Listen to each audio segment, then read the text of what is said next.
안녕하십니까. 행복한 아침 이재용입니다. 안녕하세요. 정예인입니다. 오늘은 7월 22일 화요일이고요.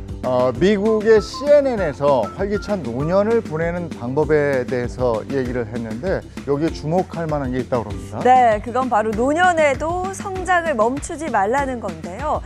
새로운 도전이나 새로운 경험은 노년에도 뇌를 계속 성장하게 한다고 합니다. 근데 여기서 중요한 건요. 노년에 할 수 있을 법한 일을 하는 게 아니라 앞서 말씀드렸죠. 새로운 도전, 뭔가 새롭게 시도하는 게 도움이 된다고 합니다. 새로운 도전, 뭐가 있을까요?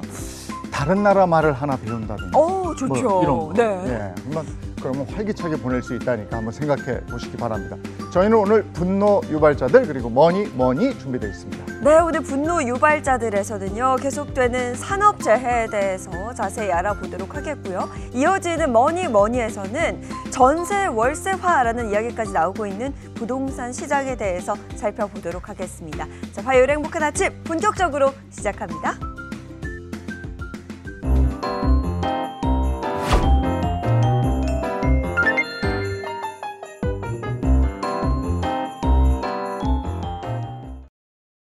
화요일 아침입니다. 어떤 소식이 들어와 있을까요? 모닝픽부터 시작하겠습니다. 손석구 평론가와 함께합니다. 어서 오세요. 안녕하세요. 네, 첫 번째 모닝픽 어떤 겁니까? 네, 첫 번째 모닝픽은 11년 만에 폐지입니다. 네, 11년 만에 사라지는 거 단통법에 관한 이야기죠. 먼저 단통법이 도입된 계기가 뭐였는지 궁금합니다. 네, 이 단통법 하면 이동통신 단말장치 유통구조 개선에 관한 법률입니다. 그동안 휴대전화 유통시장을 규제해온 법률이었는데요. 이 단통법이 22일인 오늘부로 폐지됩니다. 단통법은 지난 2014년 10월 휴대전화 유통시장의 보조금 경쟁을 바로잡기 위해 도입됐습니다. 이 법이 도입될 당시의 상황을 보면 이동통신 3사가 이 프리미엄폰 출시에 맞춰서 고가의 불법 보조금과 함께 가입자 확보에 열을 올렸고요. 그러면서 공짜폰, 마이너스폰 같은 비정상적 가격 판매가 일상화됐습니다. 이로 인해 같은 통신사의 고객이라도 가입 시기나 구매처에 따라서 휴대전화 가격이 천차만별로 달라지는 등의 소비자 피해가 커졌는데요.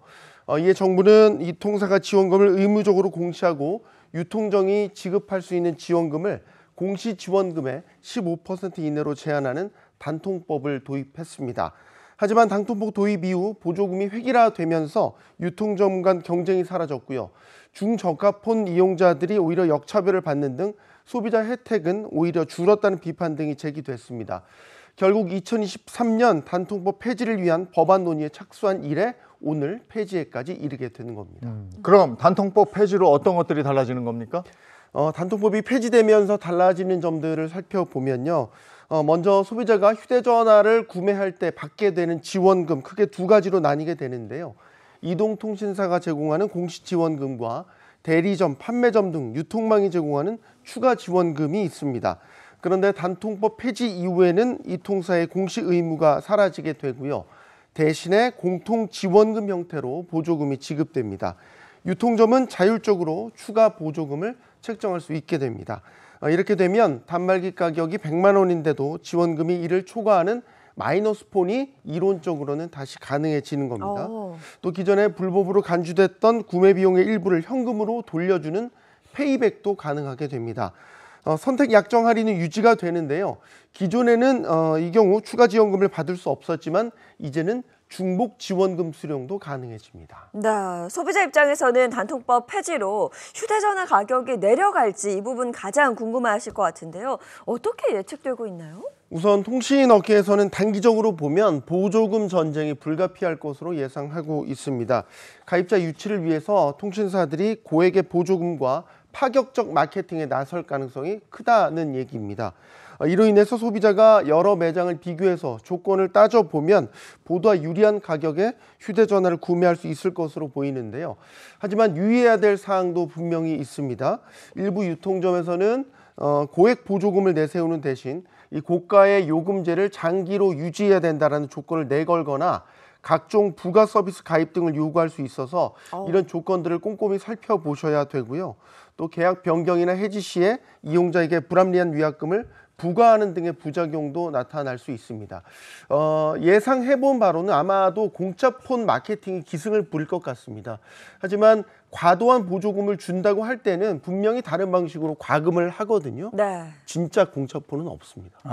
네. 그러니까 계약 내용을 꼼꼼히 따져봐야 되겠네요. 네, 그렇습니다. 당분간의 이동통신 시장이 요동칠 것 같은데 현명한 소비가 필요하겠습니다. 자, 다음 픽은요. 네, 두 번째 모닝픽은 대세는 한국어입니다. 네, 대세는 한국어. 뭔가 벌써 좀 기분이 좋아지는데요. 관련해서 최근 들어 주목해 봐야 할 점이 있다고요. 네, 그렇습니다. 원래 미국이나 유럽 대학 등에서 가장 인기 있는 외국어가 바로 중국어였습니다. 그런데 중국어에 대한 열기가 사그라들고 한국어가 인기 외국어로 부상하고 있다는 소식입니다. 관련해서 지난 20일 홍콩 사우스 차이나 모닝포스트에 보도된 내용을 보면요. 미국 현대어 협회 보고서를 인용해 2013년부터 2021년까지 미국 대학의 외국어 수업 현황을 분석한 결과 한국어 수업을 듣는 학생은 57% 급증한 것으로 나타났는데요. 반면에 같은 기간 미국 대학의 중국어 수강생은 25% 감소했습니다. 이 같은 현상은 유럽 등 다른 나라에서도 비슷하게 나타났는데요. 영국 고등교육통계청에 따르면 2023년 영국에서 중국어를 공부하는 대학생 수는 정점을 찍었던 2016년 대비 35%나 줄어든 것으로 파악됐습니다. 이거 반가운 소식인데 우리말을 이렇게 배운다니까 한국어하고 중국어 이렇게 차이가 나는 이유가 뭡니까? 보도에 따르면요, 전문가들은 최근 수년간 중국의 이 경제 둔화와 함께 코로나19 팬데믹 기간 폐쇄적인 정책, 또 서방 국가와의 긴장 등으로 중국과의 비즈니스 교류기가 줄어들면서 이 중국어 수요도 위축되고 있다는 분석을 내놨습니다. 반면에 우리 한국어는 K-팝 등 한류 붐에 힘입어 인기가 높아졌고요. 현재 가장 핫한 동아시아의 언어는 한국어다라는 전문가의 발언까지 더해졌습니다. 특히 방탄소년단의 영향력이 한국어 학습 열풍을 견인하고 있다고도 밝혔습니다. 한편 정부는 오는 2027년까지 이 세종학당을 350개로 확대하고요. 전 세계 수강생 50만 명 달성을 목표로 한국어 교육 인프라를 지속적으로 확충할 계획입니다. 네, 외국에 여행 갔을 때 한국어 잘하는 외국인 보면 기분 너무 좋잖아요. 전 세계로 뻗어나가는 한국어, 그 성장을 앞으로도 응원하고 또 기대하겠습니다. 이어서 다음 모닝픽 전해주시죠. 네, 세 번째 모닝픽은 남자도 이거 쓴다입니다. 남자도 이거 쓴다? 그동안 여성만 사용했던 뭔가에 대한 이야기를 하실 것 같은데요. 네, 남자도 쓰기 시작한 바로 이것, 양산입니다. 그간 여성의 전유물로만 여겨졌던 양산이 기록적인 폭염 속에 여름 필수품으로 자리 잡고 있는데요. 그러면서 남성 소비자의 양산 검색량이 크게 늘고 있습니다. 한 온라인 패션 플랫폼의 조사에 따르면요. 지난 1일부터 10일까지 양산을 검색한 남성 고객은 지난해 같은 기간 대비 무려 904%나 증가했고요. 올해 1월 1일부터 7월 10일까지 양산을 검색한 남성 고객은 지난해 대비 191%나 증가한 것으로 나타났습니다. 이처럼 양산을 찾는 남성이 늘어난 배경에는 올해 유례 없이 폭염이 강하게 나타나고 있는 데다 남성도 이 피부 미용 건강에 관심이 커진 측면도 작용한 것으로 분석되고 있습니다. 이에 따라 패션업계에서는 이 남성들의 이 수요를 고려해서 꽃무늬나 레이스 대신해서 이 단색의 UV 코팅이 된 우양산을 선보이고 있는 추세입니다. 폭염 앞에 뭐 남녀가 따로 있겠습니까? 그리고 이제는 이게 양산이 여름철 이 폭염의 득템이 됐어요. 근데 이게 지금 해외에서도 반응이 남다르다면서요? 네, 그렇습니다. 미국에서도 양산에 대한 반응이 뜨겁다고 합니다. 현지 시각으로 지난 20일 미국 뉴욕 포스트 보도에 따르면요. 기록적인 폭염에 양산을 찾는 미국인들이 늘어나고 있다고 하는데요. 뉴욕 포스트는 UV 우산이 이 태양 보호의 가장 멋진 트렌드라는 제목의 기사에서 최근 기온이 급등하면서 전 세계 대부분의 사람들이 알고 있는 양산의 효과를 미국 사람들도 깨닫기 시작했다 이렇게 전했습니다. 한국을 비롯해서 일본과 중국 등 아시아에서는 양산이 오래전부터 사용됐지만 그간 미국 같은 서구권에서는 양산을 드는 게 생소한 모습이었는데요. 이제 양산이 미국에서 일종의 트렌드가 됐다는 겁니다. 그러면서 양산은 촘촘한 직조에 이 자외선 차단 코팅이 된 제품이 가장 좋다. 또 어두운 색상일수록 더 많은 태양광을 흡수해서 자외선과 열기를 차단한다는 등 좋은 양산 고르는 법까지 소개했습니다. 네, 이제 이 양산이 또 전 세계로 퍼져나가겠네요. 네, 그럴 것 같습니다. 아마 지금 이 방송 보고 계시는 어머님들 같은 경우에는 양산 좋은 거 이제 알았대? 뭐 이런 생각도 하실 것 같은데 실제로 양산이 좀 효과가 있나요? 네, 저도 사실 올해부터 양산을 쓰면서 효과를 체감을 하고 있습니다. 이 서울연구원 분석에 따르면요, 양산은 체감 온도를 최대 10도까지 낮춰주는 효과가 있다고 하고요.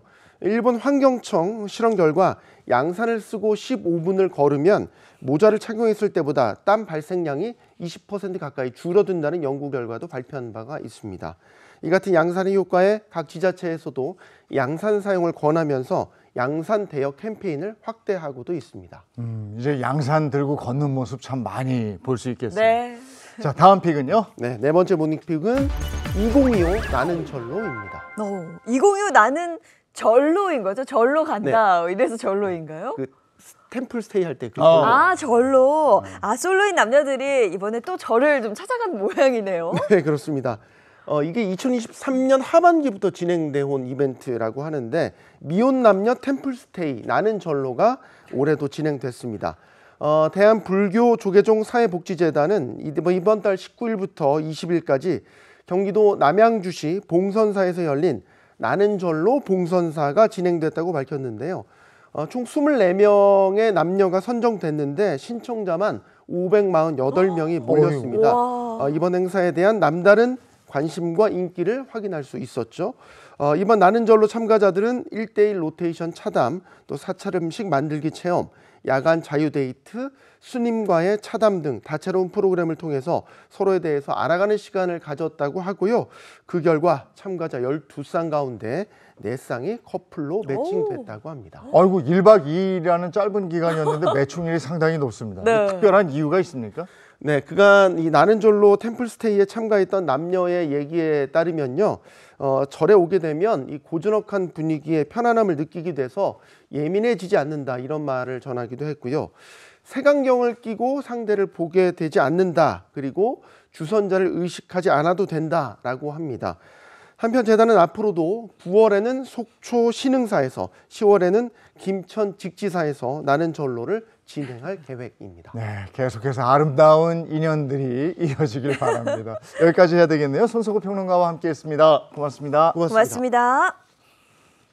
네, 폭우가 가고 정말 폭염이 찾아왔습니다. 어제도 굉장히 더웠는데요. 오늘 날씨 어떨지 알아보겠습니다. 문다는 기상캐스터 나와주세요. 네, 밤 동안에도 더우셨죠. 서울은 사흘째 열대야가 이어지고 있습니다. 밤낮 없는 무더위에 온열 질환 유의하셔야겠습니다. 오늘은 1년 중에 가장 덥다는 절기 대서인데요. 장마가 끝난 뒤 무더위가 기승을 부린다는 때이자 여름의 마지막 절기입니다. 절기와 같이 갈수록 무더워지는 날씨에 전국 대부분 폭염특보가 내려져 있는데요. 경기 안성과 세종 등 곳곳에는 폭염경보도 발효 중입니다. 열기가 가시지 않는 한낮 기온 보시면요. 서울이 31도, 전주 33도, 대구 34도까지 오르겠고요. 습도가 높아서 체감온도는 이보다 높겠습니다. 대기가 가열되면서 대기 불안정이 심해지다 보니 전국에 소나기가 내리겠습니다. 요란하게 지나거나 한순간 많은 양이 집중되겠습니다. 이번 주 내내 기온은 오름세를 보이며 금요일에는 서울의 한낮 기온이 35도까지 치솟는데요. 극심한 무더위 속에 잦은 소나기에 유의하셔야겠습니다. 지금까지 날씨 전해드렸습니다.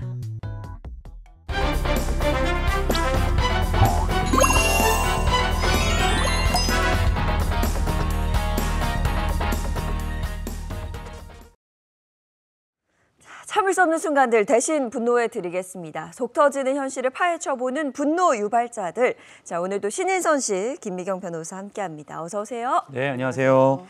자, 오늘은 좀 시작부터 또 이렇게 안타까운 이야기를 하게 됩니다. 지난 16일이었죠. 공장에서 일하는 남편이 귀가하지 않는다며 아내가 경찰에 신고를 했습니다.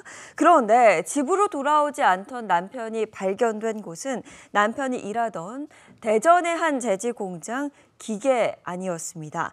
경찰의 확인 결과 폐종이를 펄프 제조기 탱크에 옮겨 넣는 작업을 하다 개폐기 구멍을 통해 기계 내부로 추락했고 그렇게 남편은 숨진 채 발견됐습니다. 그날이 남편의 마지막 출근길이 됐던 거죠. 또 있습니다. 이번 달 6일입니다. 인천 계양구의 한 도로에서 2명이 목숨을 잃었습니다. 맨홀 아래 오수관에서 측량 작업을 하던 일용직 노동자는 실종됐다가 하루 만에 숨진 채 발견이 됐고요. 그를 구하러 맨홀 안으로 들어간 업체 대표도 결국 사망했습니다. 네, 잇따른 산업재해로 인한 사망 소식에 이재명 대통령은 돈보다 생명이 더 귀중한 것인데 일선에서는 생명보다 돈을 더 귀하게 여기는 경향이 없지 않고 특히 안전을 비용으로 생각하는 경우가 있는 것 같다며 이 삶의 터전이 돼야 할 일터가 죽음의 현장이 되지 않도록 해야 한다는 메시지를 전하기도 했습니다. 공장 한켠에서 야외 공사장에서 노동자들이 다시 집으로 돌아가지 못하는 이런 상황. 네. 여러분 어떻게 생각하십니까? 자, 오늘 분노 유발자들 주제 공개합니다. 네, 오늘의 분노 유발자들 주제입니다. 안전도 없고 책임도 없다. 위험의 외주화, 산업재해입니다. 자, 인선 씨가 이 산업재해 현장들을 유형별로도 나눠봤다고요? 네, 맞습니다. 위험의 외주와 산업재해 첫 번째 유형 보여주세요. 첫 번째는요, 재난이 된 폭염입니다. 요즘 더위가 재난 수준입니다. 그렇죠, 네. 네, 그 속에서 일하시는 분들 쓰러지거나 숨지는 분들까지 생긴다고 합니다. 얼마 전에도 외국인 노동자가 폭염 속에서 쓰러져서 사망하는 안타까운 일이 있었잖아요. 네, 그렇습니다. 지난 7일 경북 구미의 한 아파트 공사장에서 베트남 국적의 일용직 노동자가 숨졌습니다. 이날 아파트 공사장 지하 1층에 앉은 채로 의식을 잃은 채 쓰러진 이 남성을 동료가 발견하고 신고를 했는데요. 하지만 119 구급대가 도착했을 때 그는 이미 숨진 상태였습니다. 당시 체온은 40.2도였고요. 알려진 바로는 이날이 이 베트남 청년의 첫 출근 날이었다고 하는데요.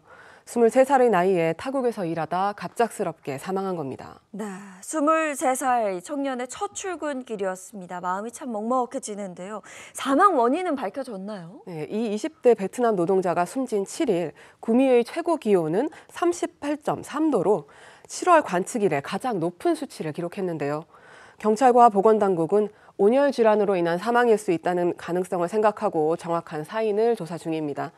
또 사업장의 온열 대비 수칙이 제대로 지켜졌는지 여부와 사업자 측의 업무상 과실치사 혐의도 조사할 방침입니다. 그런데 이 베트남 청년의 죽음이 근로시간 차별 때문에 벌어진 일이라고 얘기가 있습니다. 네, 맞습니다. 이 베트남 청년이 숨진 해당 공사장에서는 혹서기 단축 근무가 시행되고 있었다고 합니다.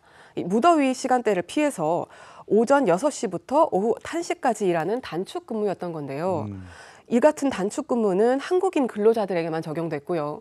이 외국인 이주 노동자인 베트남 청년은 해당 규정의 적용 대상이 아니어서 폭염 속에서도 일을 하고 있었던 겁니다. 네, 죽음의 원인이 밝혀져야겠지만 그 전에 이 죽음을 막을 수는 없었는가 이런 생각이 듭니다. 최근에 열사병으로 숨진 또 다른 사건의 조사 결과가 또 주목받고 있다고요. 네, 그렇습니다. 지난해 8월이었죠. 20대 에어컨 설치기사 A씨가 작업 현장에서 사망했습니다. A씨는 이 전남 장성의 한 중학교 급식실에서 에어컨 교체 작업을 진행하고 있었는데요. 35도가 넘어가는 이 무더위 속 에어컨도 전혀 틀어있지 않은 이 실내에서 보조 작업을 했습니다. A씨는 어지럼증을 호소했고요. 그러다 건물 밖 화단에 쓰러지고 말았는데요. 이후 병원으로 이송됐지만 끝내 사망했습니다. 그런데 A씨가 쓰러지고 나서 바로 신고를 하지 않았다고 하는데 이게 무슨 일이에요? 저는 이 부분이 정말 이해가 가지 않고요. 정말 화가 나는 부분이었습니다. 자세히 좀 전해드릴게요. A씨가 쓰러진 건 지난해 8월 12일 오후 4시 40분쯤이었는데요. 하지만 A씨가 속한 이 업체는 이 사실을 알아차리고도 바로 119에 신고하지 않았습니다. 대신 오후 5시 9분쯤 화단에 쓰러진 A씨의 모습을 휴대전화 사진으로 촬영을 합니다. 그리고 어머니에게 이 사진을 보내면서 데려가라. 네, 쓰러진 A씨를 데려가라. 이렇게 연락을 한 거죠. 그러다 5시 26분쯤 119 구급대에 신고를 했고요. 그렇게 구급대는 A씨가 쓰러진 지 1시간이 지나서야 현장에 도착할 수 있었습니다. 하지만 심정지 상태로 병원에 옮겨진 A씨 결국 사망했고 국립과학수사연구원의 부검 결과 사망 원인은 열사병으로 밝혀졌습니다.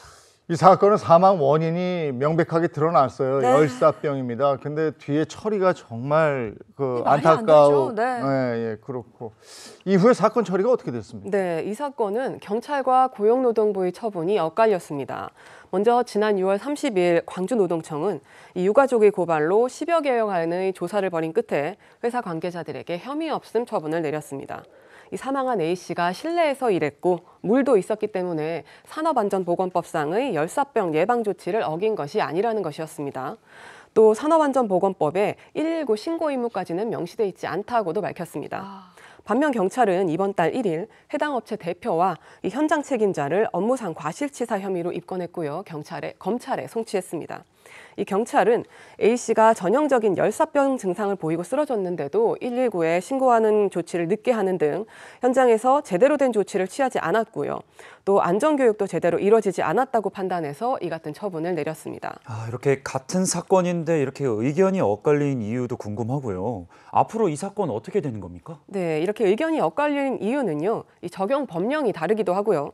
또 회사 관계자들이 안전조치를 이행했는가에 대한 판단을 달리했기 때문으로 보입니다. 이 고용노동부가 혐의 없음 처분을 했더라도 경찰이 업무상 과실치사 혐의로 관계자들을 검찰에 송치했기 때문에 이제는 검찰이 이 관련 혐의에 대해서 회사 관계자들이 기소 여부를 결정하게 되고요. 검찰이 기소를 하면 재판이 진행될 겁니다. 그러니까 앞으로 이 사건이 어떻게 진행돼 갈지는 더 지켜봐야 된다, 뭐 이런 얘기고. 네. 현장에서 죽은 근로자는 있는데 그 죽음을 입증까지 해야 된다는 현실이 참 가혹하네요. 네, 안타깝습니다. 뭐 매년 여름은 앞으로 더 더워질 거고요. 온열 질환이나 온열 질환자들은 더 늘어날 텐데 관련해서 좀 법적으로 처벌을 받은 사례는 없나요? 네, 있습니다. 얼마 전 6월 13일 한 건설사 대표가 중대재해처벌법 위반죄로 징역 1년에 집행유예 2년을 선고받았는데요. 이는 온열 질환인 열사병으로 인한 사망을 중대재해로 인정해 회사 대표를 처벌한 첫 사례였습니다. 관련 사건을 살펴보면요. 지난 2022년 7월 대전의 한 건물 신축공사 현장에서 일하던 하청업체 소속의 50대 근로자가 현장에서 쓰러졌고 병원으로 이송됐지만 열사병으로 끝내 숨지고 말았습니다. 당시 대전 지역의 기온은 32도를 넘어 폭염특보가 내려진 상태였고요. 이 50대 근로자는 건물 옥상에서 콘크리트를 붓는 작업을 하다가 쓰러졌는데요. 병원으로 이송할 당시 체온이 42도에 달할 정도였습니다. 그럼 구체적으로 어떤 점들이 문제시가 돼서 처벌을 받게 됐습니까? 네, 검찰 수사 결과 건설회사 대표는 이 유해, 위험 물질을 확인해야 되고 그 개선 절차를 마련해야 되는데 그러지 않았고요. 중대재해를 대비해서 매뉴얼조차 구비하지 않는 등 필요한 안전보건 확보 의무를 이행하지 않았던 것으로 드러났습니다. 또 검찰은 이 현장 소장들이 폭염 속에서 일하는 하청업체 근로자에게 최소한의 휴식 시간과 휴게 장소 및 음료수를 제공하지 않아서 사고가 발생한 것으로 봤고요. 결국 현장 소장은 징역 8월에 집행유예 2년을 선고받았습니다. 이와 함께 원청업체는 벌금 8천만 원, 하청업체는 벌금 600만 원을 각 선고받았습니다. 관련해서 처벌을 받긴 했습니다만은 이게 첫 번째 사례다 이러면 그동안 열사병으로 인한 사망이 그만큼 법적으로 이걸 증명하거나 아니면 인정받기 힘들었다 이런 얘기 아니겠어요? 열사병으로 중대재해로 인정되는 것 자체가 어려운 건 아닌데요. 이 경영 책임자 등에게 중대재해처벌법 위반죄가 성립하기 위해서는 그 중대재해처벌법상의 안전보호 확보 의무를 위반해야 되고요. 이 위반과 열사병 환자의 발생 사이에 인과관계가 인정돼야 되는데 이 기업들이 우리는 안전보건 확보 의무를 준수했다라고 주장해서 이것이 받아들여지는 경우가 많았던 것으로 보이고요. 또 위반이 있는 경우에도 인과관계가 부인된 사안도 많았던 것으로 보입니다. 이렇게 야외에서 무더위와 싸워가면서 일하는 분들은 물론이고요.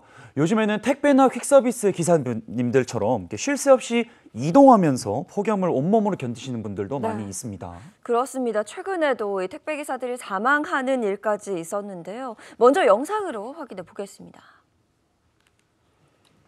최근 극한 폭염에 한 택배 업체에서만 3명이 연이어 사망하는 일이 발생했습니다.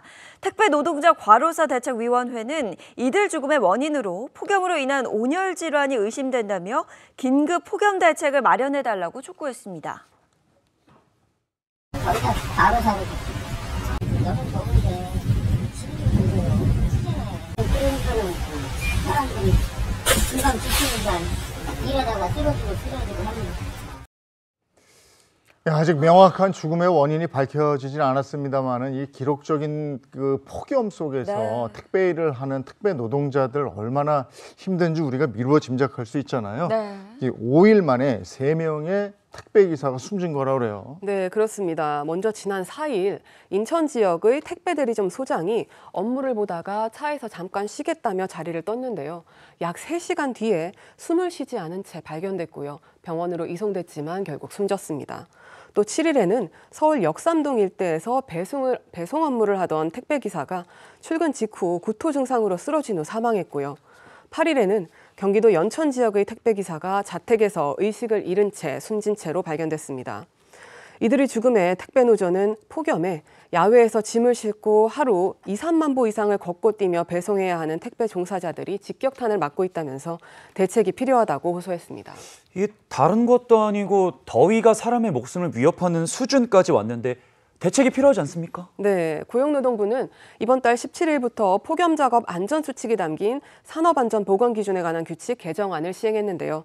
이로 인해 체감온도 33도 이상 폭염에서 작업 시 2시간마다 20분 이상의 휴식이 의무화됐습니다. 현장 여건에 따라서 1시간마다 10분 이상, 30분마다 5분 이상 휴식하는 것도 가능합니다. 또 사업주는 31도 이상 폭염 작업 시 냉방 통풍장치 가동, 작업 시간대 조정, 주기적인 휴식 부여 등에 나서야 하고요. 온열 질환자 발생 시 119에 즉각 신고해야 합니다. 이를 위반한 사업주는 산업안전보건법에 따라 5년 이하의 징역 또는 5천만 원 이하의 벌금에 처해지고요. 노동자가 사망할 경우 7년 이하의 징역 또는 1억 원 이하의 벌금에 처하게 됩니다. 이게 일정 조건에 따라서 휴식이 의무화된 건데 네. 이게 모든 분야에서 다 적용되는 게 아니라면서요? 그렇습니다. 근로기준법상 근로자에게 적용되는 규정이어서 택배와 배달 등 이른바 특수고용 노동자들에게는 적용되지 않습니다.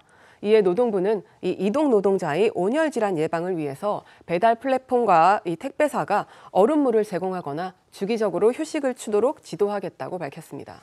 네, 제도의 사각지대에 놓인 노동자들도 생존을 위협하는 더위에 무방비로 노출되는 일은 제발 없었으면 네. 하는 바람입니다. 자, 두 번째 유형은 어떤 겁니까? 위험의 외주와 산업재해 두 번째 유형 보여주세요. 두 번째는요. 막을 수 있었던 참사입니다. 예고 없이 벌어진 사고라서 이게 저희가 예상은 할 수 없었겠지만 충분히 막을 수 있었던 그런 참사들, 굉장히 안타까운 사고들이 많이 있었습니다. 근데 경고도 있고 징후도 있었는데 그걸 무시하다가 많은 사람들이 다치거나 목숨을 잃게 되거나 이러는 거 아닙니까? 네, 막을 수 있었다면 사전에 막았어야죠. 근데 왜 계속 이런 일이 반복되는지 모르겠습니다. 특히 사전에 충분히 방지 가능했지만 최악의 참사로 기록된 사건이 있었습니다. 어떤 사건이었는지 영상 함께 보시죠. 자, 배터리 쪽에서 폭발과 함께 연기가 피어오릅니다. 소화기로 불을 꺼보지만 작업장은 유도가스로 뒤덮여 암흑으로 변합니다. 23명이 숨지고 8명이 다친 경기도 화성의 리튬 배터리 공장 화재 현장입니다. 사고 이틀 전에도 폭발 화재가 있었지만 별 조치가 없었고요. 결국 불량전지가 폭발해 대참사가 벌어졌습니다. 대피를 위한 37초의 시간이 있었음에도 대다수의 근로자들은 출입구의 반대편에 고립된 채 사망하였습니다. 이 사건을 보면서 많은 분들이 아우 저거 어떡하, 네. 어떻게 하면서 안타까워하셨죠. 이게 지난해 6월 24일에 벌어진 참사니까 1년이 넘었어요. 근데 당시 정황을 다시 한번 정리해 볼까요? 네, 24년 6월 24일 경기도 화성의 한 리튬 전지 제조업체 공장에서 폭발 사고가 발생했습니다. 화재가 발생한 공장 3동 2층은 배터리 완제품을 검수하고 포장하는 공간이었는데 이 작업장과 배터리를 적재하는 곳이 분리되지 않은 상태였습니다. 사고 당일 리튬 배터리 더미에서 폭발이 시작되더니 얼마 지나지 않아 불길은 걷잡을 수 없이 번졌고 결국 이 사고로 23명이 숨졌습니다. 그리고 이 가운데 18명은 외국 국적의 이주 노동자들이었습니다. 저도 이 사건 생생하게 기억이 나는 게 정말 철저하리만치 근로자의 안전을 뒷전으로 생각해서 벌어진 사고였지 않습니까? 맞습니다. 경찰 수사 결과 이 사건은 총체적인 인재였는데요. 군납 제품의 납기를 맞추기 위해서 제조 공정을 무리하게 가동했고요. 공장 내 대피로는 제대로 조성돼 있지도 않았습니다. 이 작업장 출입문 일부는 피난 방향과 반대로 설치돼 있었고요. 이 항상 열릴 수 있어야 하는 문에는 보안 장치가 설치돼 있었습니다. 이 근로자들은 안전과 관련된 지침조차 교육받은 적이 없었고요. 그로 인해서 최초 폭발이 발생한 시점부터 이 출입문을 통해서 근로자가 마지막으로 대피하기까지의 골든타임 37초를 놓쳤습니다. 네, 근로자들이 이렇게 위험천만한 환경에서 일하게 해놓고 결국 사람 목숨까지 앗아간 겁니다. 관련해서 처벌은 어떻게 이루어졌을까요? 네, 이 회사의 대표 지난 9월 중대재해처벌법 위반 혐의로 구속 기소됐습니다. 이는 2022년 중대재해처벌법이 시행된 이후 업체 대표가 구속된 첫 사례였는데요. 하지만 올해 2월에 이 재판 과정에서 증거인멸이나 도주 우려가 없다는 이유로 보석으로 풀려났습니다. 이 재판 과정에서 업체 대표는 총괄 본부장으로 있는 자신의 아들이 실질적 경영자고 자신은 보고만 받았다라는 주장을 펴고 있는데요. 이 사건은 1심 재판이 아직 진행 중입니다. 참변입니다. 참변. 네. 예, 여기서 일하던 노동자들이 일순간에 23명이 죽었습니다. 그런데 이제 대표는 내 탓이 아니다 이렇게 얘기를 하는 거고 참사 이후에 1년이 지났는데 나아지거나 달라진 거는 뾰족이 뭐가 없나 봐요. 네, 특히 이런 공장에서 화재 사고가 나면 대형 사고로 이어지는 게 당연하잖아요. 그래서 각별히 안전에 주의를 해야 될 것 같은데 현실은 그렇지 못하다고요. 네, 이 경기도 화성의 화재 사건 이전에도 8명의 사상자가 발생한 폭발 사건이 있었습니다. 전남 여수의 여수 국가산단 내 한 공장에서 열 교환기 시험 가동을 하던 중 폭발이 발생했고요. 이 폭발로 1톤짜리 덮개가 떨어져 나가면서 작업자들을 덮쳤습니다. 결국 현장에서 4명이 숨지고 4명이 부상을 당했는데요. 국과수 조사 결과 설계와 다르게 제작된 불량 부품이 압력을 이겨내지 못해서 부서지면서 폭발로 이어진 것으로 밝혀졌습니다. 여기에 당시 현장 근로자들이 경찰 조사에서 진술하기를 이 시험 과정에서 압력을 높이는 과정이 단계적으로 이뤄지지 않고 한 번에 가해졌다고 밝히면서 안전성에 관한 의문도 제기가 됐는데요. 폭발 사고 이후에 노동부 특별근로감독 결과 공장 전반의 안전보건관리체계 미흡 등 1,117건의 법 위반 사항도 드러났습니다. 네, 그럼 이 폭발 사건과 관련해서 처벌은 어떻게 이루어졌을까요? 일단 이 사건과 관련해 총 9명이 기소됐습니다. 총괄 공장장 등 7명과 원 하청업체 대표 2명이 산업안전보건법 위반과 업무상 과실치사상 혐의로 불구속 기소됐고요. 별도로 중대재해처벌법 위반 혐의로 대표이사 등 2명이 송치가 됐지만 검찰은 지난해 최종적으로 이들에 대해 무혐의 처분을 내렸습니다. 이게 어떻게 사고가 났고 죽은 사람까지 있는데 책임지는 사람이 없습니다. 이러니까 산업재해가 계속 반복되는 거 아니겠습니까? 자, 세 번째 유형 보겠습니다. 네, 위험의 외주와 산업재해 세 번째 유형 보여주세요. 세 번째는요, 일터가 만든 병입니다. 일터에서 성실하게 일을 했을 뿐인데 그 일터와 그 안에서 일한 시간이 나의 몸에 병을 줬다면 얼마나 서운하고 안타깝습니까? 일하는 곳이 나의 건강을 위협하는 곳이 돼서야 되겠습니까? 네. 근데 암 발병으로 문제가 되는 현장이 있다고 그래요. 네, 바로 각 학교의 급식 조리실입니다. 급식 노동자들이 폐암 발병 문제가 심각한 수준입니다. 지난해 근로복지공단의 자료에 따르면 급식 노동자 중 폐암 산업재해 신청자는 214명이고요. 이 중 산재가 승인된 사람은 169명인데요. 여기에 사망한 노동자는 13명입니다. 급식 노동자들이 폐암 발병 원인으로는 튀김이나 볶음 등의 조리를 할 때 발생하는 발암 물질인 조리듐에 노출되기 때문인 것으로 알려져 있는데요. 이 조리듐은 입자가 초미세먼지보다 작아서 폐에 쉽게 침투할 수 있습니다. 문제는 상당수 학교 급식실이 환기시설이 부족하거나 노후화돼 있어서 이런 발암 물질이 오랫동안 조리실 내에 고농도로 잔류한다는 겁니다. 네, 이런 환경에서 일하는 급식 노동자들의 건강 상태에 관련해서 조사를 했다고 하는데요. 결과가 어땠을까요? 네, 실제로 2023년 교육부와 전국 시도교육청이 급식 노동자 대상으로 펫CT 검진을 실시한 결과 2만 5천여 명 중 양성결절과 같은 이상소견 진단을 받은 경우는 6,700 700여 명이었는데 이는 전체의 28.2%에 해당하는 수치로 10명 중 3명은 폐질환을 앓고 있는 것으로 드러났습니다. 그런데 급식실에서 일하다가 폐암에 걸려도 이를 입증하고 산업재해로 인정받는 게 굉장히 어려운 일이라면서요? 그렇습니다. 근로복지공단의 폐암 산재 승인 기준을 살펴보면요. 먼저 조리흠 등 유해물질에 노출돼 발생된 원발성 폐암인지 여부를 확인하고요. 또 유해물질에 얼마나 노출됐는지 경력을 검토하는데 보통 폐암은 10년 이상의 잠복기를 거쳐서 발병하기 때문에 급식 조리실에서 10년 이상 일해야 조건을 충족할 수 있습니다. 또 환기 시설이나 조리 방법 등도 확인을 하고요. 그래서 경우에 따라서는 8년 일하고 폐암 수술을 받았지만 산재 승인을 받지 못하거나 10년 넘게 일하고 폐암에 걸렸더라도 조리 업무를 하지 않아서 산재 승인이 되지 않는 경우도 있습니다. 또 조리움 노출이 충분치 않다고 판단해 산재 승인이 거절된 경우도 있었습니다. 이 고강도 노동에다가 병까지 얻는 상황이다 보니까 이렇게 급식 노동자들이 일터를 많이 떠나고 있다고 그러더라고요. 네, 그렇습니다. 서울시 교육청이 5월 1일 기준으로 집계한 조리 실무사 현황에 따르면 11개 교육지원청과 1개 직속기관의 조리 실무사 결혼율 총 12.1%였습니다. 정원 3,948명에서 479명을 채용하지 못한 겁니다. 이 결혼율이 가장 높은 강남 서초 교육지원청의 경우에는 결혼율이 33.4%에 달할 정도였습니다. 이 같은 상황의 일손 부족으로 급식 품질이나 위생 문제까지 우려된다는 지적도 커지고 있는 상황입니다. 이 노동 환경의 중요성을 다시 한번 생각해-보는 계기가 되는데 네. 일터에서 심각한 질병을 얻는 경우도 있다면서요. 네, 이번에는 연간 40만 톤의 아연을 생산하는 경북 봉화의 한 재련소에서 일하던 하청업체 근로자의 사례입니다. 해당 재련소에서 A씨는 약 7년간 아연 재련 과정에서 나오는 용액의 불순물을 제거하는 업무를 맡아왔습니다. 그러다가 2017년 급성 백혈 골수암 판정을 받았고요. 2019년에 산재 신청을 했습니다. 하지만 근로복지공단은 이 A씨가 포름 알데히드 등 유해물질에 노출된 수준이 법령상의 기준보다 낮다는 역학조사를 이유로 2021년에 산재 불승인을 통보했고요. 이 결과에 A씨는 근로복지공단의 판정을 취소해달라며 소송을 했습니다.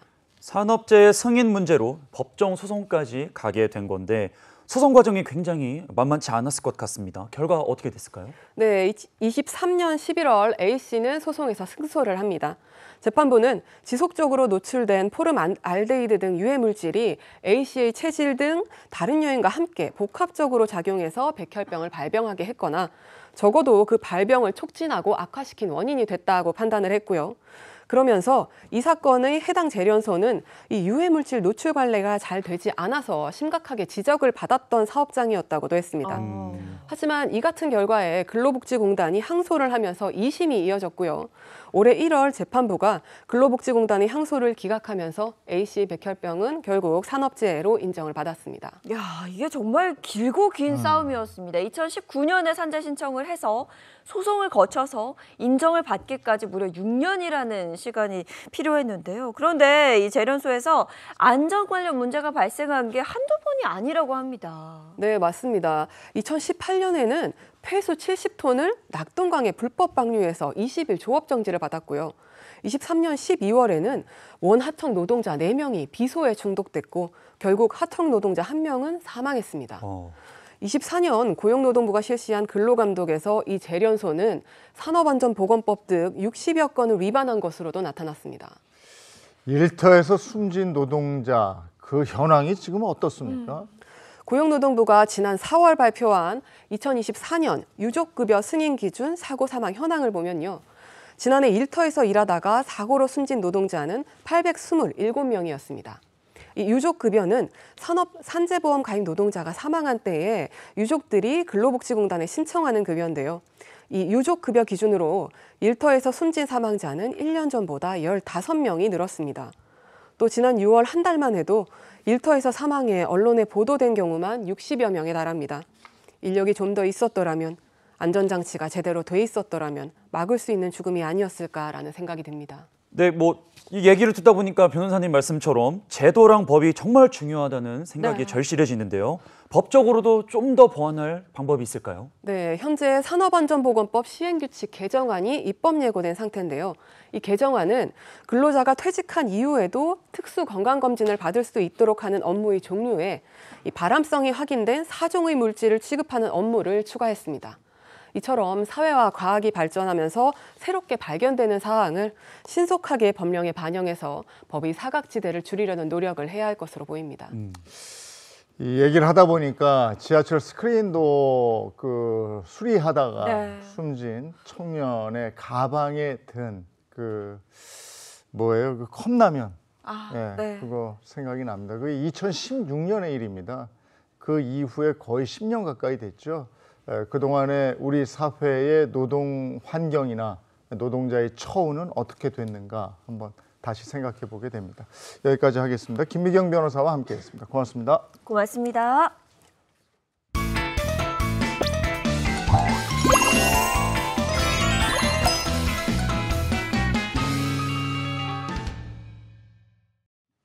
행복한 아침 함께하고 계신 지금 시각이 8시 11분을 향해 가고 있습니다. 이번엔 돈 얘기 좀 하죠. 머니 시간입니다. 네, 날이 많이 더워졌죠. 여름인데 여러분도 아마 아실 거예요. 금방 자고 일어나면 또 가을 되거든요. 가을 되면 뭐가 돌아옵니까? 바로 이사철이 돌아옵니다. 요즘 부동산 시장에 가을 이사철을 앞두고 큰 걱정거리, 고민거리들이 떠올랐죠. 바로 전세난인데요. 단순히 전세가 부족한 걸 넘어서 전세 월세화 혹은 뭐 전세 종말이라는 말까지 나오고 있습니다. 이제는 뭐 전세냐 월세냐가 아니라 월세 중에서 어떤 방식이 가장 나은가를 고민해야 되는 게 아닌가 이런 말까지 나오고 있는데요. 이게 정말 현실로 닥쳐오겠다 생각을 하면 걱정스러운 부분이 굉장히 많습니다.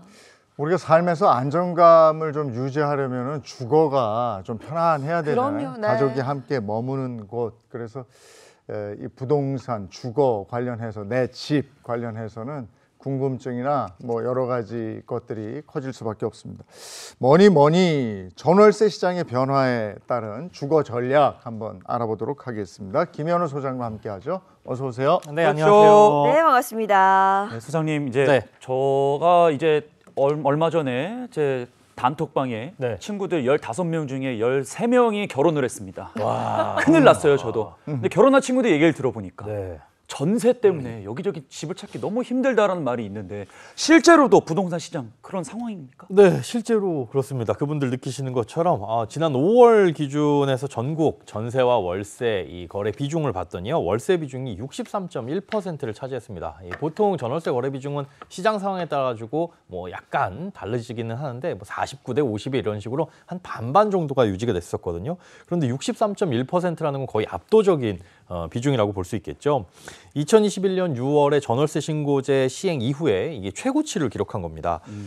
전세 월세화라는 말들도 요즘에 나오고 있는데 이게 과장이 아닌 것 같습니다. 서울 아파트의 경우에도 전세 매물은 꾸준히 감소하고 있고 반대로 이제 월세 매물은 점점점 늘어가고 있는 추세거든요.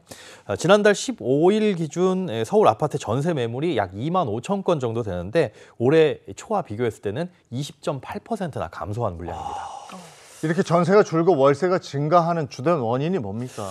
이게 여러 가지 요인이 복합적으로 작용을 하고 있다라고 봐야 될 것 같아요. 일단은 금리가 인하됐잖아요. 네. 그러다 보니까 전세 보증금을 받아가지고 어딘가에 굴려서 이자를 받는 것보다는 차라리 월세로 전환을 하는 게 집주인 입장에서는 조금 유리한 경우가 있습니다.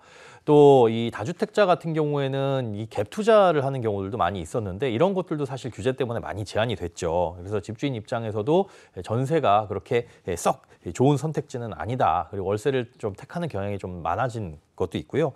반대로 임차인 입장에서는 전세가 조금 불안한 면도 있습니다. 워낙에 이제 전세 사기라든가 이런 것들이 많이 일어났잖아요. 또 집값이 주춤하면서 깡통 전세나 이런 부분들도 많이 일어났고요. 그래서 안전한 전세를 찾기 위해서는 우리가 전세보증보험 가입이 가능한 곳을 찾아야 되는데 이 전세보증보험 가입 기준도 굉장히 까다로워지면서 기존 세입자보다는 새로운 세입자를 받을 때 보증금을 낮춰야 되는 상황이 발생을 했습니다. 그러니까 기존에 예를 들어 3억 정도 전세를 주고 있던 걸 2억으로 낮춰야 된다면 집주인 입장에서 이게 손해잖아요. 그렇죠. 그러다 보니까 그 손해보는 1억 정도를 월세나 아니면 반전세 이렇게 전환하는 바람에 임차인은 전세를 찾고 싶어도 가고 싶어도 안전한 전세를 찾기가 그만큼 어려워졌다라고 볼 수 있습니다. 여기에 이제 앞서 말씀드린 대로 점점 전세 매물도 줄어들다 보니까 이 수요는 그대로 유지가 되고요. 그러다 보니 뭐 경쟁도 치열해서 전세가는 계속 올라가고 있는데 이 전세가 상승률이 매매가 상승률보다 더 가파르게 지금 오르고 있는 추세입니다. 게다가 이제 가을 이사철 앞두고 이렇게 전세 수요가 몰리면서 이거 전세난 생기는 거 아니냐라는 우려는 그래서 나오고 있는 거죠. 네, 이야기를 들을수록 뭔가 확실한 대책이 필요하겠다는 생각이 드는데요. 전세 관련한 고민들 톡방 열어서 먼저 확인해 보도록 하겠습니다. 톡방 열어주세요. 아빠, 나 고민 있는데 혹시 시간 좀 있어? 아유 그럼 우리 예인이 무슨 일이 있어? 아빠가 다 해결해 줄게. 아니, 지금 사는 집 있잖아. 집주인이 월세로 돌리고 싶다고 하는데 나한테 그 월세로 바꿔도 살 거냐고 물어보네. 그래? 아이고 이 예인이 나이에는 전세 살면서 돈을 좀 모으고 이래야 되는데 아유 이걸 어째. 아이, 혹시 몰라서 동네 집들 좀 알아보니까 전세가 진짜 없어. 이 집이 조용하고 회사도 가까워서 좋은데 그냥 월세로라도 살아야 되나? 아니 아무리 그래도 월세가 너무 비싸면은 이거 좀 생각해 봐야지. 돈 벌어서 다 월세로 나가는 거잖아. 근데 또 전세 구하려면 대출이 문제야. 머리가 너무 아파. 아니야 아직 시간 있으니까 아빠하고 같이 집 좀 더 알아보자. 방법이 있을 거야. 그래, 고마워 아빠. 아빠가 좋네. 아빠가 참 다정하네요. 네. 딸도 애교가 많고. 네. 자, 근데 요즘 이런 그 사연 속 예인이 같은 고민하시는 분들 굉장히 많을 것 같습니다. 월세로 살자니 이게 다달이 돈이 들어서 문제고요. 그렇죠. 또 이거를 전세로 살자니 대출의 벽을 뚫어야 해서 문제. 이거 대체 어떻게 해야 됩니까? 맞습니다. 이게 대출 얘기가 나와서 말인데 네. 제 친구가 요즘에 또 대출을 하다 알아보니까 최근에 저도 봤어요. 627 대출 규제. 네. 지금의 전세난에 영향을 미쳐주고 있는 게 있나요? 아무래도 영향이 있습니다. 네. 이번 627 대출 규제로 인해 가지고 뭐 집주인과 세입자 모두 전세 대응 능력이 좀 떨어진 측면이 있는데요. 우선 전세금 반환용 주택담보대출의 한도가 1억 원으로 제한됐습니다. 이게 뭐냐면 기존 세입자가 뭐 나가거나 할 때 보증금이 약간 부족할 수 있잖아요. 다음 세입자가 안 들어오게 되면 그럴 때 이제 임시로라도 대출을 받아가지고 세입자에게 빼주는데 요 한도가 1억 원으로 제한이 됐다라는 거죠. 그러니까 여윳돈이 없는 이 집주인 같은 경우에는 기존 세입자한테 조금만 전세 계약을 좀 늦춰서 나가달라고 부탁을 할 수밖에 없는 거고 그렇게 되면 시장에서는 이제 전세 매물이 그만큼 감소를 할 수밖에 없겠죠. 또 이제 전세 재계약 자체가 이렇게 줄어들게 되고요. 이 일반인들에게도 이 다른 대출 규제도 많이 확대가 되는데요. 소유권 이전 조건부 전세 대출도 금지가 됐고 또 주택담보대출을 이용하게 되면 6개월 이내에 반드시 그 집에 전입을 해야 됩니다. 그러니까 기존에 뭐 전세를 끼고 집을 산다. 그런데 여기에 대출 좀 포함을 해가지고 집을 사야지 이런 전략이 아예 불가능해진 거죠. 이런 조건들이 사실상 갭 투자를 차단했기 때문에 임대차 시장에서는 전세 유통 물량이 그만큼 감소를 할 수밖에 없습니다. 게다가 임차인 입장에서도 이 전세 대출 조건이 좀 까다로워지다 보니까 대출이 안 되거나 아니면 뭐 한도가 좀 걸리는 경우들이 있거든요. 그러니까 보증금 마련이 어려워져서 상대적으로 이 전세로 가고 싶어도 가지 못하는 그런 구조가 만들어졌다고 볼 수 있습니다. 그럼 627 대출 규제 이후에 어떤 데이터의 변화도 눈에 보이게 나타났습니까? 네, 좀 장기적으로 분석을 해야 되긴 하겠지만요. 규제 발표 직후인 6월 27일부터 7월 10일까지 한 2주간 데이터를 좀 살펴보니까요. 서울 아파트 전세 물량은 24,855건에서 2주 후에는 24,954건으로 0.4% 증가했습니다. 그런데 이에 반해서 같은 기간 동안 월세 물량은 18,796건에서 19,399건으로 3.2% 엄청나게 증가를 했거든요. 그러니까 전세보다는 지금 월세가 많이 나오고 있다 이렇게 보셔야 될 것 같고요. 전세 거래 지수를 살펴보더라도 규제 전에는 39.7 정도였는데 이게 규제 후에는 30.2로 떨어졌습니다. 이 전세 거래 지수가 사실은 100이 그냥 안정적인 숫자고 100을 초과할수록 활발하게 거래가 된다 이렇게 봐야 되는데 뭐 30점대다, 30포인트대다라고 한다면은 기준보다도 굉장히 낮은 상황인 거죠. 그런데 규제의 영향으로 더 하락을 했다고 보일 수 있습니다. 네, 그럼 월세 관련 지수는 이 전세 거래 지수와 비교했을 때 좀 어떤 변화가 있을까요? 네, 서울 아파트 월세 가격이 얼마나 오르고 있느냐 이걸 보는 게 이제 월세 지수인데요. 이 서울 월세 지수를 살펴보니까요. 6월 기준으로 126.6으로 집계가 됐어요. 그러니까 이게 100이다라고 한다면 뭐 1년 전이나 지금이나 월세가 똑같다라고 볼 수 있는데 126.6이라고 한다면 상당히 높은 폭으로 상승을 하고 있다. 이렇게 볼 수가 있겠죠. 이 상반기에만 하더라도 5.1% 정도 이 수치가 상승한 건데요. 같은 기간 동안 아파트 매매 지수가 3.9%, 전세 지수가 1.1% 상승했다라는 것과 비교를 해보자면 월세가 다른 지표들보다는 훨씬 더 가파르게 상승을 하고 있다라고 볼 수가 있습니다. 이 주거비 부담이 점점 늘어나고 있다라고 분석을 할 수가 있는 거죠. 또 임대차 시장에서의 변화도 좀 주목을 해봐야 될 것 같은데요. 이 법원 등기정보광장에 따르면 올해 상반기 서울에서 확정일자를 받은 이 월세 계약 같은 경우에는 총 29만 5천 건으로 전년 동기 대비 29% 증가했습니다. 점점 월세가 늘어나고 있다 이렇게 볼 수 있고요. 반면에 같은 기간 동안 전세 계약은 15만 3천여 건에서 16만 6천여 건으로 8.4%밖에 증가하지 못했습니다. 이게 퍼센트로만 봐도 이렇게 전세는 찾기 힘들어지고 네. 당장 월세 가격은 많이 오른 것 같은데 딱 그렇죠. 실제로는 얼마만큼 오른 거예요? 국토교통부에서 실거래가 공개 시스템이라는 게 있거든요. 여기 가보면 이제 조회를 해볼 수가 있는데 지역별로 한번 살펴보겠습니다. 일단 서울 강남 청담동 이쪽은 좀 비싸죠. 전용 면적 49제곱미터의 아파트를 보면요. 2년 전에 보증금 5천만 원에 월세 327만 원이었는데 지난달에 같은 보증금에 월세 450만 원으로 체결됐습니다. 월세가 123만 원 올랐어요. 물론 거기는 잘 사는 동네야. 그러니까 그럴 수 있어. 좀 특이한 거 아니야? 라고 생각을 하실 수도 있을 것 같아요. 서울 동작구 상도동의 전용 84제곱미터 아파트를 보면 지난해 말에 보증금 2억에 월세 110만 원이었는데 지난달 말에 보면 같은 보증금의 월세는 200만 원으로 올랐습니다. 110만 원에서 200만 원으로 껑충 뛰어 오른 거죠. 또 서울 서대문구 창천동의 전용 84제곱미터 아파트를 보면 작년 8월에 보증금 3천에 월세 240만 원이었는데 지난달에는 보증금 3천에 월세 280만 원으로 여기도 40만 원 정도가 올랐습니다. 야, 이렇게 40만 원씩 막 100만 원 가까이 막 오르고 막 이러면 우리가 딱 월급이라는 게 빤한데 네. 거기서 그거 이제 지출하면서 사는 건데 야, 이게 빡빡해지죠, 삶이. 그렇죠. 정말 이러다 전세라는 게 아예 사라지는 게 아닌가 이런 생각도 드는데요. 그래도 그 긴 시간 전세 제도가 유지되고 또 많은 분들이 이용했다는 거 이게 그만한 이유와 뭔가 장점이 있어서가 아닐까 이런 생각도 들어요. 네, 그렇습니다. 뭐 흔히들 전세 제도가 이 전 세계에서 우리나라가 유일하다라고 하는데 그렇지는 않거든요. 다른 나라에서도 있기는 하지만 굉장히 드뭅니다. 그런 빈도라든가 비중을 따졌을 때 이렇게까지 정착된 나라는 대한민국이 유일하다 이렇게 보셔야 될 것 같은데요. 전세의 핵심은 집값의 상당 부분을 이 보증금으로 받으면서 사실상 무이자 대출로 자금을 조달을 할 수가 있다는 장점이 있는 거죠.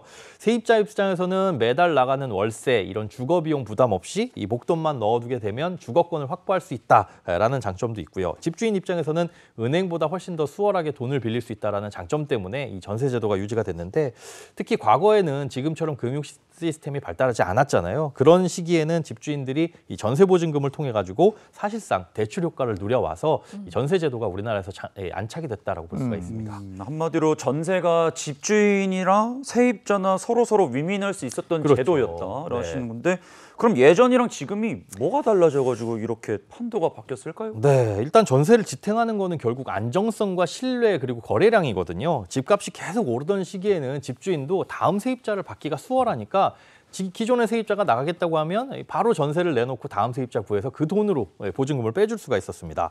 그리고 그 보증금으로 레버리지 투자도 가능했죠. 보증금에 조금 여유가 있다면 또 보증금과 대출을 어느 정도 받아서 새로운 집을 사고 이런 투자도 가능했는데 수요가 탄탄하니까 세입자도 사실 계약 만료 후에 다음 세입자 들어오겠지, 그 보증금 받아서 나한테 주겠지 이런 것들 때문에 크게 걱정이 없었어요. 이런 신뢰와 안정성을 바탕으로 이제 거래가 유지가 되다가 뭐 임대차 보호법이라든가 전세 대출 그리고 전세 보증보험 같은 제도들도 이 보완이 되면서 자리를 잡게 된 거죠. 근데 지금은 상황이 금리는 오르고 있고 금리는 떨어지고 뭐 집값은 불안정해지고 전세 사기나 깡통 전세 문제까지 터지면서 전세를 지탱하던 그 기반 자체가 지금 흔들리고 있는 겁니다. 그래서 지금 상황에서는 전세가 조금 유지되기 어려운 환경으로 가고 있다. 이렇게 이해를 하시면 될 것 같습니다. 전세 가파른 월세 전환 이거 뭐 실수요자들한테 상당히 부담이 될 수밖에 없는데 타격도 크고 말이죠. 거죠. 네. 네, 그렇습니다. 일단 단기적으로는 분명히 부담이 생기는 건 맞습니다. 이 매달 주거비 지출이 고정적으로 늘어나는 거니까 물론 이제 전세 월세 계약을 체결해가지고 거주 중이신 분은 부담이 없겠지만 이게 또 만기가 끝나가면서 갱신되게 되면 주거비 부담이 늘어날 수 있잖아요. 그렇게 되면 저축 여력은 줄어들고 자산을 모을 수 있는 기회는 또 그만큼 줄어들게 되는 거죠. 장기적으로는 이 문제로 이제 자산 격차를 점점 더 심화시키는 문제로 이어질 수도 있습니다. 그러니까 이게 어떻게 보면 사회적으로도 좀 타격을 주는 면이 있을 것 같아요. 이게 개인 자산이 줄어들면 당연히 소비도 위축되고 그렇게 되면 파장이 좀 클 것 같은데요. 네, 그렇습니다. 하지만 이제 월세 전환이 사실 뭐 반드시 무조건 나쁜 것만 있다, 단점만 있다라고 보기는 좀 어렵습니다. 월세는 적은 보증금으로 우리가 주거지를 마련할 수 있다는 장점이 있잖아요. 특히나 이제 목돈 마련이 어려운 단독 가구라든가 청년 가구, 또 자주 이사를 해야 되는 그런 가구에서는 오히려 진입 장벽이 전세보다는 훨씬 더 낮을 수 있습니다. 모든 임대차 시장이 전부 다 전세라고 한다면 그 목돈을 마련할 때까지 독립은 꿈도 못 꾸는 거니까요. 월세가 다른 선택지가 될 수 있는 건데요. 더군다나 요즘 뭐 전세 사기라든가 전세금 반환 사고가 워낙 많다 보니까 큰 목돈을 들어가가지고 위험에 놓이는 것보다는 월세로 들어가는 게 훨씬 더 그 위험은 좀 줄어들 수가 있습니다. 특히나 고금리 시기에는 전세 대출 이자도 꽤 부담이 크기 때문에 무리해서 대출을 받아가는 것보다는 그냥 내 수준에 맞게 적정한 보증금에 월세로 유동성을 확보하고 나머지 자금이 있다면 뭐 운용을 하거나 투자에 활용하는 게 훨씬 더 유리한 선택이 될 수도 있습니다. 아, 이게 대출이 있었네요. 경우에 따라서는 전세를 유지하고 고소하는 게 굉장히 손해일 수도 있겠다는 생각이 드는데요. 맞습니다. 이 전세자금 대출 금리가 지금 뭐 4%, 5% 넘어가고 있거든요. 그러면 그 이자 비용을 계산해 봤을 때 이 비슷한 수준으로 월세를 내는 돈보다 오히려 이자 비용이 더 부담이 될 수가 있어요. 예를 들어서 2억 원 전세 보증금을 이 대출을 받았다. 근데 이율이 연 5%다. 그러면 한 달에 대출 이자가 80만 원이 조금 나요. 맞습니다. 이럴 바에는 차라리 비슷한 금액의 월세로 가서 보증금 줄여가지고 보증금에 들어갈 자금을 유동적으로 좀 굴리는 게 훨씬 더 유리한 선택이 될 수가 있는 거죠. 다만 뭐 이 부분은 개인의 소득이라든가 부동산 상황에 따라서 달라질 수 있기 때문에 앞으로는 뭐 전세가 월세보다 더 불리하다, 뭐 월세가 더 유리하다 이렇게 단정 지을 수는 없습니다. 이런 것들을 고려했을 때 내가 한 달에 월세를 어느 정도나 또는 뭐 전세자금 대출이나 뭐 이런 부분을 얼마나 이자를 내가 갚을 수 있을까 여러 가지 고려를 해야 될 텐데 사전에 나한테 맞는 예산 어떻게 세우면 좋을까요? 네, 이게 뭐 정답이 있는 건 아니지만 어쨌든 월세도 계속적으로 발생하는 주거 비용이잖아요. 그러니까 이게 꾸준하게 유지되면 나의 이 재정 상태에 어떤 영향을 미치느냐 이걸 좀 분석을 해봐야 돼요. 뭐 금융권이나 각종 기관에서 나오는 권고 자료를 보면 일반적으로 월세는 월 소득의 20에서 25% 그러니까 소득의 4분의 1을 넘기지는 말아라라고 권고를 하고 있는데 여기에 월세는 관리비라든가 주거 비용이 모두 포함된 그런 금액입니다. 예를 들어서 월 소득이 300만 원 정도면 월세는 한 60에서 75만 원을 넘기면 안 된다는 거고 500만 원이면 100에서 125만 원 이내에서 끊어야 된다는 거죠. 그럼 나는 이거보다 월급이 많으니까 좀 비싼 월세 살아도 되지 않아? 라고 할 수 있는데 물론 문제는 없겠으나 그렇게 되면 돈을 모을 수 있는 기회비용이 다 사라지게 되는 거니까 이런 부분들도 좀 생각을 해보셔야 됩니다. 지금 이 월세가 관리비를 포함해서다 이런 말씀하셨죠? 그렇습니다. 근데 그게 이제 월 소득의 20에서 25%가 적당하다. 그럼 월세 산정할 때 여기서 더 플러스가 되는 건 뭐가 없어요?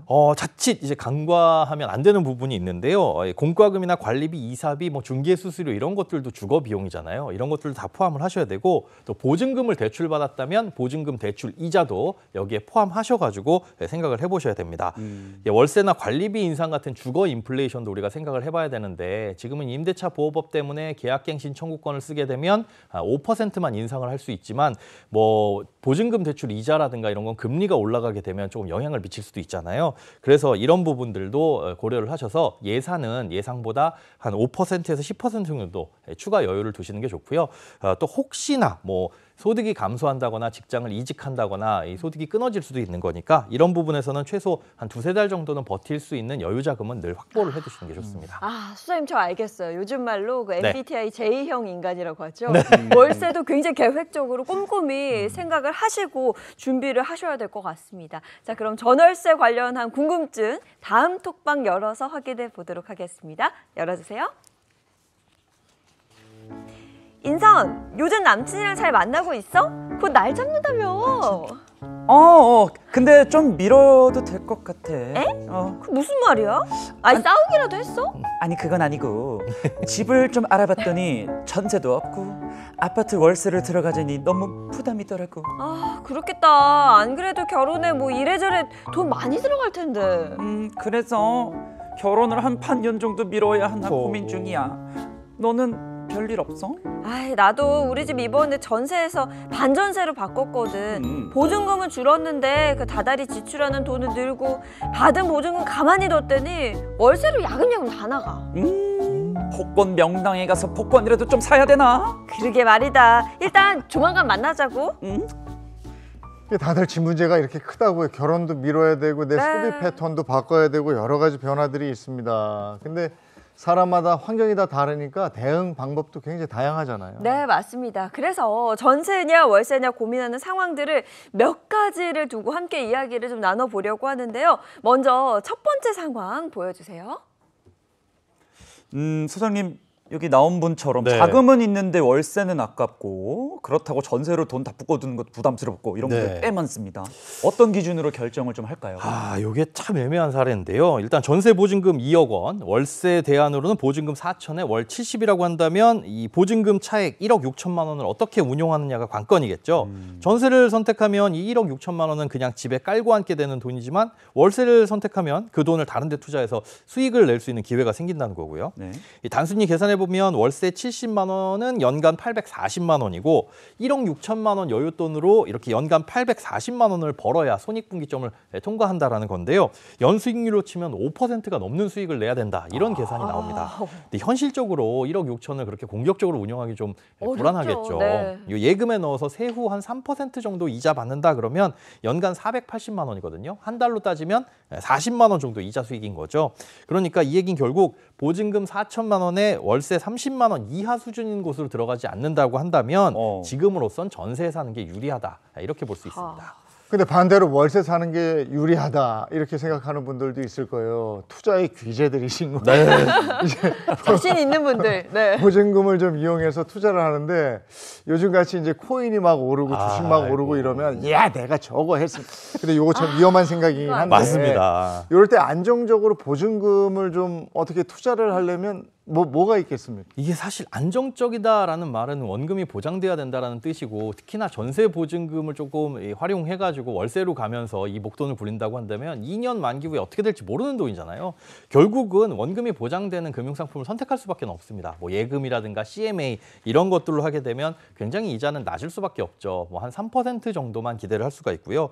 뭐 국채나 우량 회사채 중심의 이 채권형 상품들 같은 경우에는 원금 보장이 되지는 않지만 예금보다 약간 높은 수익을 낼 수 있기도 하거든요. 그렇다고 하더라도 연 3, 4% 정도의 수익을 기대해 볼 수 있습니다. 네. 자, 그럼 이번에는 어떤 전월세 문제로 고민 중인지 자, 두 번째 상황 한번 확인해 볼까요? 자, 두 번째 상황 보겠습니다. 60대 은퇴 부부가 수도권 아파트 전세로 거주 중이고 매달 퇴직연금 250만 원이 지급되는 상황인데요. 문제는 이겁니다. 손자 육아를 위해서 이사를 해야 하는 거네요. 이 부부 한 달 연금 소득 내에서 안정적으로 노후 생활을 하고 싶은데 전세 2억 원의 빌라와 월세 90만 원이 들어가는 전세로 고민하고 있습니다. 소장님, 이럴 때는 어떤 방법이 좋을까요? 이분 같은 경우는 단순히 월세가 유리냐 전세가 유리하냐를 따질 게 아니라 이 거주 안정성과 자산을 어떻게 활용할지를 따져봐야 돼요. 뭐 전세 2억 원이면 활용 가능한 자산은 2억 원 플러스 지금 모아놓은 돈 5천만 원, 한 2억 5천이 될 거고 월세로 간다면 보증금 5천에 나머지 3억 5천만 원 굴릴 수 있으니까 4억 원 정도의 여유가 생기는데 이분 가지고 있는 재산이라든가 퇴직연금 이게 뭐 종신토록 나오는 건 아니거든요. 그러니까 언젠가는 고갈됩니다. 그리고 월세라든가 전세는 계약이 끝나면 주거 안정성이 보장이 안 되고 계속 이사를 다녀야 되죠. 이사 다니기 싫다고 하셨는데 이런 조건과 맞지 않습니다. 그래서 이런 경우엔 전월세 고민하는 것보다 그냥 조금 저렴한 집을 사시는 게 맞을 것 같습니다. 실거주로 집을 사라. 그렇습니다. 이때 어떤 장점이 있습니까? 일단 저렴한 집을 사서 주택연금을 받는 게 이분에게는 가장 좋을 것 같아요. 지금 살고 있는 게 이 4억 전세라고 하셨는데 그렇다면 좀 주변을 둘러보셨을 때 그 정도 수준의 빌라의 주거는 확보를 할 수가 있을 것 같습니다. 이렇게 해가지고 이 주택연금을 신청하게 되면 60세 기준으로 매달 120만 원씩 연금 수령이 가능하거든요. 추가적인 현금 흐름도 확보하고 평생 살 수 있는 집도 마련한다는 측면에서 좀 더 안정적인 노후 생활을 기대할 수 있을 것 같습니다. 네, 역시 소장님 뭐 답이 뭐 시원시원 명쾌합니다. 자, 이번에는 또 어떤 고민이 있는지 다음 고민도 볼까요? 20대 프리랜서 이런 경우에는 전세, 월세 뭘 선택하느냐 그 영향이 너무 클 것 같거든요. 이 경우에는 부모님한테 지원을 받으면 또 뭐 그 지원 받는 것 자체로 부담되고 전세 사기로 혹시 부모님 돈 날릴까 걱정되고 그렇죠. 다달이 월세 내자니 그것도 부모님한테 부담되고 이 부담 지옥입니다. 네. 어떻게 할까요? 네, 딱 답을 드리겠습니다. 네. 이분 같은 경우는 청년 버팀목 전세자금 대출, 이런 나라에서 해주는 대출을 이용하시면 됩니다. 이게 금리가 연 2% 중후반대거든요. 보증금의 최대 80%까지 대출이 가능하니까 부모님께는 3천만 원 정도만 조금 부탁을 드려서 지원을 받으시고요. 나머지는 대출로 충당하면 월 이자는 30만 원 수준입니다. 게다가 이 상품은 이제 전세보증보험도 같이 가입되는 상품이라 보증금을 떼일 위험도 안전하게 지킬 수가 있습니다. 네, 잘만 알아보면 내가 해당하는 여러 제도들이 있더라고요. 그 제도들 잘 활용하시면 현명한 방법이 될 것 같습니다. 근데 실수요자 입장에서는 전월세 어떤 선택을 할까 고민도 되지만 조금 여유 있는 분들은 야 요즘에 월세가 이렇게 는다니까 내가 뭐 하나 장만을 해서 또박또박 월세를 받을까? 이렇게 고민하는 분들도 있을 텐데 이런 투자 괜찮을까요? 일단 월세용 부동산을 사는데 그게 특히나 주택이다라고 한다면 이건 좀 고민을 많이 해보셔야 됩니다. 이 금리라든가 대출 규제, 뭐 지역 임대 수요, 그리고 이제 예금 금리와의 수익률 차이 이런 것들을 다 따져 보셔야 되거든요. 그리고 주택을 투자 목적으로 사는 건 사실상 정책적인 규제를 생각하면 굉장히 비효율적이에요. 그러니까 큰 시세 차익이나 뭐 임대 수익률이 진짜 다른 자산에 비해서 월등하다라고 한다면 모를까? 아니라고 한다면 이 주택을 어떤 수익형 부동산, 수익을 내려는 목적으로 접근하시는 거는 조금 지양하시는 게 좋습니다. 그러면 소장님 수익률은 네. 어떤 식으로 산정을 해봐야 되는 거죠? 일단 수익률은 이렇게 따져봐야 된다라는 공식이 있는 건 아니지만요. 일단 뭐 매입가에서 보증금이나 각종 부대 비용 빼고 내가 실제로 투자한 돈이 얼마인지 여기에 따라서 이 금액을 기준으로 월세 수입에서 뭐 각종 나가야 될 부대 비용들, 뭐 관리비라든가 세금, 중개 수수료 이런 것들 있잖아요. 이런 걸 뺀 순수입, 요걸 계산하게 되면 실제 수익률이 나오겠죠. 그런데 여기에 우리가 반영을 해야 될 게 공실 리스크나 이런 것들도 있습니다. 꾸준하게 세입자가 들어 있다면은 문제가 없겠지만 만약에 공실이 생기면 수익률은 확 떨어질 수 있잖아요. 그래서 공실이 생겼을 때의 리스크도 한번 고려를 해보셔야 되고 또 의외로 놓치시면 안 될 게 건강보험료 증가 같은 것들도 있어요. 이게 지역가입자 같은 경우에는 이 임대 수입 때문에 건보료가 늘어날 수 있거든요. 그러면 실질 수입이 떨어질 수가 있게 되니까 그런 부분도 확인을 하셔야 되고 또 지역과 주택의 유형 그리고 가장 중요한 게 이제 규제입니다. 주택 같은 경우는 규제, 뭐 이 제도 변화 이런 거에 따라서 기회비용도 생길 수 있으니까 이런 것들도 반드시 꼼꼼하게 따져보셔야 됩니다. 월세 오른다고 무턱대고 투자했다가 손해 더 보겠네요. 예, 그렇습니다. 안 되겠다. 그러면 지금 같은 상황에서 실수요자들은 어떤 태도로 주거 전략을 세워야 됩니까? 가장 중요한 게 그겁니다. 일단 불변의 원칙은 없다라는 걸 꼭 알고 계셔야 됩니다. 이제는 부동산에 뭐 원칙도 정답도 없다라는 건데요. 무조건 전세가 유리하다 아니면 무조건 내 집 마련이 최선이다 이런 정답은 없다라는 거죠. 비싼 전세를 사느니 내 집 마련을 하는 게 더 유리할 수는 있지만 지역과 주택의 유형, 목표, 거주 기한에 따라서 달라질 수 있다라는 점 그리고 시장 변화가 생길 때마다 그런 전략을 즉각 수정할 수 있도록 늘 뉴스에 귀를 기울이는 것들도 중요하고요. 남들처럼 하기보다는 내 상황과 목표에 맞게 주거 전략을 세우고 꾸준히 점검하고 업데이트 하시는 게 좋습니다. 근데 예전에는 이제 월세 살다가 네. 그래서 돈 좀 모아가지고 전세로 가고 그렇죠. 전세 살 때 또박 돈 모으다 보면은 또 집 집 사고 사고, 네. 집 사서 너무 좋고 행복하다가 몇 년 지나서 평수 조금 늘려서 가고 그러다 또 아파트 들어가고 네. 이러면서 다 같이 야 우리 집이다 했던 기억이 저는 있어요. 근데 이게 부동산이 왜 이렇게 점점 이제는 꼬이고 어려워가는지 그런 공식과 원칙은 네. 없으니까 그때 상황에 맞춰가지고 계속적으로 그러니까요. 우리가 공부를 해야 될 필요가 있을 것 같습니다. 부동산 얘기하면 답답해지고 그래서 자 오늘 여기까지 하죠. 고맙습니다. 네, 고맙습니다. 고맙습니다. 네, 이어서 오늘 날씨 알아보도록 하겠습니다. 문단영 기상캐스터, 날씨 전해주세요. 네, 다시 찜통 같은 더위와 함께하고 있습니다. 지난 밤 동안에도 서울은 25도를 웃돌면서 사흘째 열대야가 이어지고 있는데요. 현재 기온도 27.4도로 아침인데도 후텁지근합니다. 오늘은 1년 중에 가장 덥다는 절기 대서인데요. 장마가 끝난 뒤 무더위가 기승을 부린다는 때이자 여름의 마지막 절기입니다. 절기와 같이 갈수록 무더워지는 날씨에 전국 대부분 폭염특보도 발효 중인데요. 경기 안성과 세종 등 곳곳에는 폭염경보까지 발효 중입니다. 열기가 가시지 않는 한낮 기온 보시면 서울이 31도, 전주 33도, 대구 34도까지 오르겠고요. 습도가 높아서 체감온도는 더 높겠습니다. 대기가 가열되면서 대기 불안정이 심해지다 보니 곳곳에는 소나기가 내리겠는데요. 요란하게 지나거나 한순간에 많은 양이 쏟아질 수 있겠습니다. 이번 주 내내 기온은 오름세를 보이면서 금요일에는 서울의 한낮 기온이 35도까지 지속했습니다. 무더위 속에 잦은 소나기 유의하시기 바랍니다. 지금까지 날씨 전해드렸습니다. 이게 비 그치고 무더위가 본격적으로 시작이 되는데 수해 지역에서는 네. 맑은 하늘을 보면서 정말 하늘도 무심하시다 싶은 생각도 있습니다. 네, 정말 안타깝습니다. 수해 지역에 피해를 입으신 분들 마음도 그렇고요. 잘 추스렸으면 좋겠고요. 또 오늘부터 날씨 계속해서 덥다고 하니까요. 더위에 대한 대비도 해주셔야겠습니다. 좋은 하루 보내시고요. 저희는 내일 아침 7시 30분에 돌아올게요. 행복한 아침, 행복한 하루 되십시오. 고맙습니다. 고맙습니다.